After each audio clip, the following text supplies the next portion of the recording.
ಕನ್ನಡದ ನಂಬರ್ 1 ದಿನಪತ್ರಿಕೆ ವಿಜಯವಾಣಿಯಲ್ಲಿ ಪ್ರಕಟವಾಗಿರುವ ಈ ದಿನದ ಮಹತ್ವದ ಸುದ್ದಿಗಳನ್ನೊಮ್ಮೆ ನೋಡೋಣ. ರಾಜ್ಯ ಕಾಂಗ್ರೆಸ್ ಸರ್ಕಾರದ ಪಾಲಿಗೆ ಗುರುವಾರ ನಿರಾಳದ ದಿನ.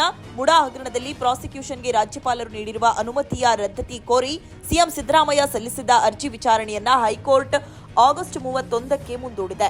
ಇದೇ ಹೊತ್ತಲ್ಲಿ ಆದಾಯಕ್ಕಿಂತ ಹೆಚ್ಚಿನ ಆಸ್ತಿ ಗಳಿಕೆ ಕೇಸಲ್ಲಿ ಡಿಸಿಎಂ ಡಿಕೆ ಶಿವಕುಮಾರ್ಗೆ ನಿರಾಳತೆ ಸಿಕ್ಕಿದೆ. ಎರಡೂ ಪ್ರಕರಣ ಸಂಬಂಧ ಹೈಕೋರ್ಟ್ನಲ್ಲಿ ಇಡೀ ದಿನ ಏನೆಲ್ಲ ಆಯಿತು ಎಂಬ ಕ್ಷಣದ ವರದಿಗೆ ಇಂದಿನ ಸಂಚಿಕೆ ಓದಿ. ರಾಜ್ಯದಲ್ಲಿ ಜಾರಿಯಲ್ಲಿರುವ ರಾಷ್ಟ್ರೀಯ ಪಿಂಚಣಿ ಯೋಜನೆ ಬದಲಾಗಿ ಹಳೆಯ ಪಿಂಚಣಿ ಯೋಜನೆಯನ್ನೇ ಮರುಜಾರಿ ಮಾಡಬೇಕೆಂಬ ಸರ್ಕಾರಿ ನೌಕರರ ಬೇಡಿಕೆ 6 ವರ್ಷ ಕಳೆದರೂ ಈಡೇರಿಲ್ಲ. ರಾಜ್ಯ ಸರ್ಕಾರಿ ನೌಕರರು ಬೇಡಿಕೆ ಮುಂದಿಟ್ಟು ಒತ್ತಡ ಹೇರಿದಾಗೆಲ್ಲ ಸಮಿತಿ ರಚಿಸಿ ಕೈ ತೊಳೆದುಕೊಳ್ಳುವ ಸರ್ಕಾರಗಳ ನಡೆ ಓಪಿಎಸ್ ನಿರೀಕ್ಷೆಯಲ್ಲಿರುವ 2.5 ಲಕ್ಷ ಸಿಬ್ಬಂದಿಯನ್ನ ಬೇಸರಕ್ಕೆ ದೂಡಿದೆ. ಈ ಸುದ್ದಿ ಮುಖಪುಟದಲ್ಲಿದೆ. ಚಿತ್ರದುರ್ಗ ರೇಣುಕಾಸ್ವಾಮಿ ಕೊಲೆ ಪ್ರಕರಣದ ಆರೋಪಿ ನಟ ದರ್ಶನ್ ಅವರನ್ನ ಗುರುವಾರ ಪೊಲೀಸ್ ಭದ್ರತೆಯಲ್ಲಿ ಬೆಂಗಳೂರಿನಿಂದ ಬಳ್ಳಾರಿ ಕೇಂದ್ರ ಕಾರಾಗೃಹಕ್ಕೆ ಸ್ಥಳಾಂತರಿಸಲಾಯಿತು. ದರ್ಶನ್ ಆರೋಗ್ಯ ತಪಾಸಣೆ ನಡೆಸಿದ ಬಳಿಕ ಸೆಲ್ಗೆ ಕಳುಹಿಸಲಾಯಿತು. ದರ್ಶನ್ಗೆ ಕೈದಿ ಸಂಖ್ಯೆ 511 ನೀಡಲಾಗಿದೆ. ಇನ್ನಿತರ ಆರೋಪಿಗಳನ್ನ ರಾಜ್ಯದ ಬೇರೆ ಬೇರೆ ಜೈಲುಗಳಿಗೆ ಸ್ಥಳಾಂತರಿಸಲಾಯಿತು. ಈ ಸುದ್ದಿಗೆ ಸಮಸ್ತ ಕರ್ನಾಟಕ ಪುಟ ನೋಡಿ. ವಿದ್ಯುತ್ ಕಂಬಗಳ ಮೇಲೆ ತಿರುಪತಿ ನಾಮ, ಗದೆ, ಬಾಣದ ಸಂಕೇತ ಹಾಗಂತ ಇದೇನು ಜಾಹೀರಾತಲ್ಲ. ಗಂಗಾವತಿ ಪಟ್ಟಣದ ಜುಲಾಯಿ ನಗರದ ಮುಖ್ಯ ರಸ್ತೆಯಲ್ಲಿ ಕಂಡುಬಂದ ಅಸಲಿ ಚಿತ್ರಣ. ಹಿಂದೂಪರ ಸಂಘಟನೆಗಳು ಈ ಸಂಕೇತದಿಂದ ಖುಷಿ ಆದರೂ ವಿವಾದ ಭುಗಿಲೆದ್ದಿದೆ. ತಕ್ಷಣ ಎಚ್ಚೆತ್ತುಕೊಂಡ ತಾಲೂಕು ಆಡಳಿತ ಎರಡೆರಡು ಆದೇಶ ಹೊರಡಿಸಿ ಎಡವಟ್ಟು ಮಾಡಿದೆ. ಈ ವಿಚಾರ ಸಾಮಾಜಿಕ ಜಾಲತಾಣಗಳಲ್ಲೂ ವೈರಲ್ ಆಗಿದೆ. ಈ ಕುರಿತ ಸುದ್ದಿಗೆ ಸಮಸ್ತ ಕರ್ನಾಟಕ ಪುಟ ನೋಡಿ. ಬಂಗಾಳ ಕೊಲ್ಲಿಯಲ್ಲಿ ವಾಯುಭಾರ ಕುಸಿತ ಪರಿಣಾಮ ರಾಜ್ಯದಲ್ಲಿ ಭಾರೀ ಮಳೆಯಾಗ್ತಾ ಇದೆ. ಇನ್ನು 3 ದಿನ ಭಾರೀ ಭರ್ಜರಿ ವರ್ಷಾಧಾರೆಯಾಗುವ ಸಾಧ್ಯತೆ ಇದೆ ಎಂದು ಹವಾಮಾನ ಇಲಾಖೆ ಮುನ್ಸೂಚನೆ ನೀಡಿದೆ. ಈ ನಡುವೆ ಮಹಾರಾಷ್ಟ್ರದಲ್ಲಿ ಸುರಿಯುತ್ತಿರುವ ಧಾರಾಕಾರ ಮಳೆಯಿಂದ ನದಿಗಳಿಗೆ ಅಪಾರ ನೀರು ಹರಿದು ಬರ್ತಾ ಇದ್ದು ತೀರ ಪ್ರದೇಶ ಜನತೆ ಸಂಕಷ್ಟಕ್ಕೆ ಸಿಲುಕಿದ್ದಾರೆ. ಈ ಸುದ್ದಿಗೆ ವಿಜಯವಾಣಿ ಓದಿ.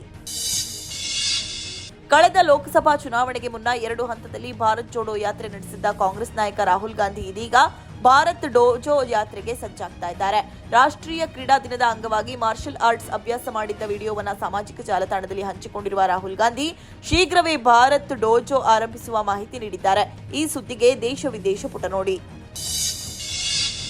ಸರ್ಕಾರದ ಆಡಳಿತ ಪರಿಶೀಲಿಸಲು ಪ್ರಧಾನಮಂತ್ರಿ ನರೇಂದ್ರ ಮೋದಿ ಸಂಪುಟ ಸಹೋದ್ಯೋಗಿಗಳ ಜೊತೆ ಸುದೀರ್ಘ ಸಭೆ ನಡೆಸಿ 4 ಸೂತ್ರ ಬೋಧಿಸಿದ್ದಾರೆ.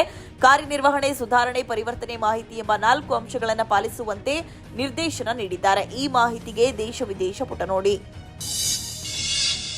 ಖ್ಯಾತ ಉದ್ಯಮಿ ಗೌತಮ್ ಅದಾನಿ ಹಾಗೂ ಕುಟುಂಬ ವರ್ಗವು 2024ರ ಹುರುರ್ ಇಂಡಿಯಾ ಸಿರಿವಂತರ ಪಟ್ಟಿಯಲ್ಲಿ ಮೊದಲ ಸ್ಥಾನ ಪಡೆದುಕೊಂಡಿದೆ. 2020ರಲ್ಲಿ ಭಾರತದ ಸಿರಿವಂತರ ಪಟ್ಟಿಯಲ್ಲಿ 4ನೇ ಸ್ಥಾನದಲ್ಲಿದ್ದ ಅದಾನಿ ರಿಲಯನ್ಸ್ ಸಮೂಹದ ಮುಖ್ಯಸ್ಥ ಮುಕೇಶ್ ಅಂಬಾನಿ ಅವರನ್ನ ಹಿಂದಿಕ್ಕಿ 4 ವರ್ಷದಲ್ಲಿ ಮೊದಲ ಸ್ಥಾನಕ್ಕೇರಿದ್ದಾರೆ.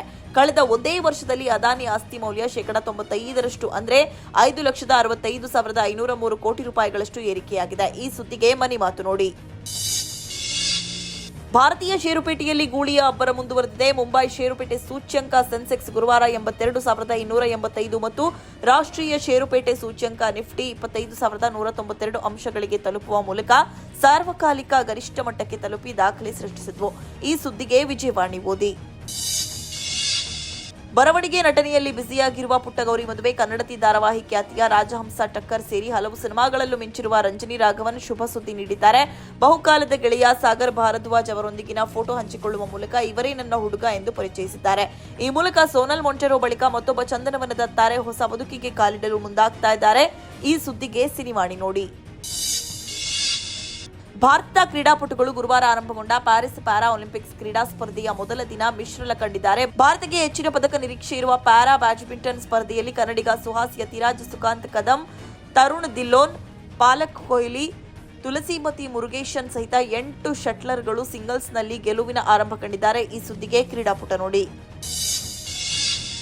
ಇವಿಷ್ಟೇ ಅಲ್ಲ, ಮುಂಜಾನೆ ಮಾತು, ಅಂತರಂಗ, ಭವಿಷ್ಯ, ಮನೋವಿಕಾಸದ ಕಾಲಂಗಳು, ಕ್ರೀಡೆ, ಸಿನಿಮಾ, ದೇಶ ವಿದೇಶಗಳ ಭರಪೂರ ಸುದ್ದಿಗಳ ವಿಶೇಷಗಳಿಗಾಗಿ ವಿಜಯವಾಣಿ ಓದಿ.